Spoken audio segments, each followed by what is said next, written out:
दोस्तों, अपन पढ़ते हैं आज राजस्थान की हिस्ट्री। राजस्थान की हिस्ट्री के अंदर से पढ़ते हैं अपन मध्यकालीन मध्यकालीन मध्यकालीन कौन से पढ़ते हैं आज मध्यकालीन पढ़ते हैं। इस मध्यकालीन बात करें, इस मध्यकालीन में बताएंगे चौहान वंश। अपन को राजस्थान हिस्ट्री के अंदर 6 वंश पढ़ने पड़ते हैं। 6 वंश क्या इंपॉर्टेंट होते हैं, जैसे चौहान होते हैं,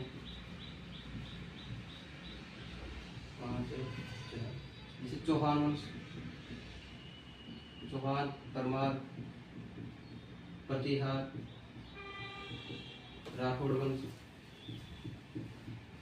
कछुआ वंश, एक गुहिल वंश। इस गुहिल वंश को अपन क्या बोलते हैं, इस गुहिल वंश को सिसोदिया बोलते हैं, तो सिसोदिया बोल सकते हैं, सिसोदिया। राजस्थान हिस्ट्री में 6 पढ़ने पड़ते हैं, चौहान पढ़ने पड़ते हैं, परमार, प्रतिहार, राठौड़, कछुआ और गुहिल और सिसोदिया बोलते हैं। सबसे पहले अपन पढ़ते हैं चौहान वंश। चौहान वंश के बारे में पढ़ते हैं। सबसे पहले पढ़ते हैं चौहान वंश। तो चौहान वंश देखो आप यहाँ से सबसे पढ़ते हैं चौहान वंश।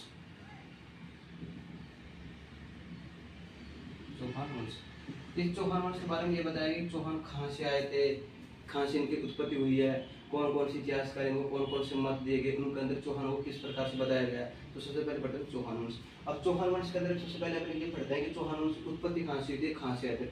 तो चौहानों के बारे में, चौहानों को अग्निवंशी है, अग्निवंशी, चौहानों को अग्निवंशी बताया एक इतिहासकार थे, कौन से, चंद्रबरदाई, चंद्रबरदाई ने, चंद्रबरदाई। इसने एक बुक लिखी थी, उस बुक का नाम था पृथ्वीराज रासो। उस बुक का नाम था पृथ्वीराज रासो। इस पृथ्वीराज रासो में बताया गया था कि ऋषि वशिष्ठ थे, और ऋषि वशिष्ठ ने माउंट आबू पर्वत यज्ञ किया। उस यज्ञ में से ऋषि वशिष्ठ ने माउंट आबू पर्वत यज्ञ, उस यज्ञ में से 4 जाति उत्पन्न की। 4 जाति थे, चौहान थे, चौहान, एक चालुक्य, एक परमार, एक प्रतिहार। चौहान, चालुक्य, परमार। जिससे ये एक बार क्वेश्चन भी आएगा कि अग्नि अग्नि को सिद्धांत दिया, किसने दिया था, ऋषि वशिष्ठ ने। कहाँ पर दिया था, माउंट आबू पर्वत तक, माउंट आबू तक। उसमें ये बताया गया कि चंद्रबरदाई ने बुक लॉन्च की पृथ्वीराज। इसमें बताया कि चौहान 4 वंश है, चौहान है, चालुक्य, परमार और प्रतिहार। इसमें एक बार ये क्वेश्चन है कि इस अग्नि को सिद्धांत में सबसे अंतिम में आने वाले कौन थे। सबसे अंतिम में आए थे चौहान। ये इंपॉर्टेंट बात है, सबसे अंतिम में आने वाले चौहान थे। सबसे ये इम्पोर्टेंट, सबसे ये बार क्वेश्चन भी आया हुआ है कि सबसे अंतिम में कौन आया था। सबसे अंतिम में कौन से, चौहान वंश आए, कौन आए थे, चौहान वंश आए थे। तो इसके बारे में करना है। अब इस बार का समाधान, इसी चौहान वंश सबसे अंतिम आया था, इस बार का समाधान किसने किया था। इस बार का समाधान किया 2 इतिहासकार, एक मोहम्मद नैन्सी और एक सूर्यमत मिश्र ने इस बात का समर्थन किया था। और मनुष्य तथा देवताओं के मुद्दे, ये भी एक बार क्वेश्चन है कि मनुष्य तथा देवता, मनुष्य तथा देवताओं के मध्य, मनुष्य तथा देवताओं के मध्य सामंजस्य, यानी कि मीडिएटर कौन से एक देवता करता है। मनुष्य तथा देवता के मध्य सामंजस्य कौन से देवता करता है, तो कौन से देवता करता है, अग्नि देवता करता है। तो ये बात इंपॉर्टेंट है, याद रखने वाली। अग्नि देवता करता है, कौन करता है, अग्नि देवता, अग्नि देवता करता है।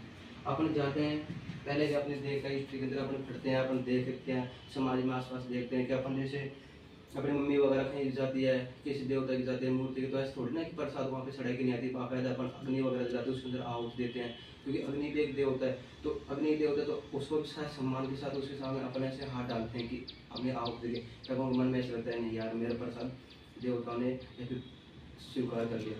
तो ये क्वेश्चन है कि मनुष्य तथा देवताओं के मध्य सामंजस्य मीटर कौन से देवता करता है, कौन सा अग्नि देवता करता है। यहाँ पे याद रखना ये देवता, कहीं तुम लोग देवता समझ लो, लोग देवता तो 5 है, पादु जी, हरबू जी, गोपाल जी, रामदेव जी, मांगल्य में है जी।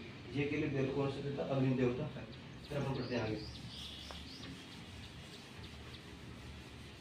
अब क्या बताया हिस्ट्री के अंदर क्या है, जैसे अलग अलग इतिहासकार आते हैं, उन अलग अलग इतिहासकारों ने अलग अलग मत दिए हैं कि इन्होंने चौहानों को कोई विदेश बताते हैं, कोई बोलता है कि नहीं ये विदेशी नहीं है, ये ब्राह्मण है, कोई क्या बोलता है। तो अलग अलग मत दिए, जैसे सूर्यवंश, जैसे चौहान थे। अब चौहानों को सूर्यवंशी बताया गया है, सूर्यवंशी, सूर्यवंशी, सूर्यवंश। अब चौहानों को सूर्यवंश बताया किस किस्म के, पृथ्वीराज विजय के अंदर बताया गया। एक तो पृथ्वीराज विजय में, हमीर महाकाव्य के अंदर, हमीर महाकाव्य, मीरासुर के अंदर, विग्रहराज चतुर्थ के अजमेर अभिलेख के अनुसार, किसके अनुसार, विग्रहराज चतुर्थ, ये वही विग्रहराज चतुर्थ जिसमें दिल्ली पर निकाल गया, अजमेर अभिलेख के अनुसार, अजमेर, विग्रहराज चतुर्थ के अजमेर अभिलेख के अनुसार। चौहानों को सूर्य वंश बताया पृथ्वीराज द्विज ने, अमीर महाकवि हमीर रासु ने, विग्रह से अजमेर अभिलेखन एक इतिहास है डॉक्टर गौरीशंकर हीराचंद ओझा, उन्होंने भी ये बताया कि चौहान सूर्य वंश है।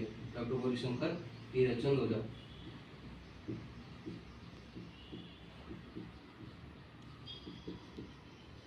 डॉक्टर गौरीशंकर चौहानों को सूर्य वंश बताया पृथ्वीराज द्विज ने, अमीर महाकवि हमीर रासु ने, विग्रह से अजमेर लेख के अनुसार इसने दिल्ली पर विजय प्राप्त की थी और डॉक्टर गौरीशंकर हीराचंद ओझा के अनुसार तरह से चौहानों को चंद्रवंशीय चंद्रवंशीय चौहानों को चंद्रवंश किसने, चौहानों को चंद्रवंश बताया गया दो इतिहासकार ने, किसने चौहानों को चंद्रवंश बताया, एक ब्राह्मण लेख के अनुसार,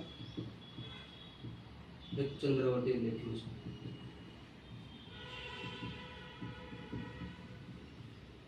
चौहानों को सूर्यवंश पृथ्वीराज द्विज ने, अमीर महाकवि हमीर रासु ने, विग्रह के अजमेर अभिलेखन डॉक्टर गौरीशंकर हीराचंद ओझा के अनुसार। चौहानों को चंद्रवंश में हास्य अभिलेखन से अखिलेश सॉरी यार मैं यहाँ पे हास्य आ गया अभी नहीं, हास्य अभिलेख के अनुसार और यहाँ पे अचलेश्वर अभिलेख आएगा, अचलेश्वर अभिलेख के अनुसार। फिर चौहानों को ब्राह्मण किस किस्म होता है, तो भाई चौहानों को ब्राह्मण कौन, चौहानों को ब्राह्मण का बुक जब कायम राशि के अनुसार, एक बुक है कायम राशि के अनुसार, दशरथ शर्मा के अनुसार, बिजोई अभिलेख में से बिजोई अभिलेख। फिर क्या हो गया, अब चौहानों को इंद्र के वंश कौन बताएगा, चौहानों को इंद्र के वंश है, चौहानों को इंद्र के वंश बताया गया है, इंद्र के वंश रायपाल का सेवड़ी अभिलेख, रायपाल का सेवड़ी अभिलेख।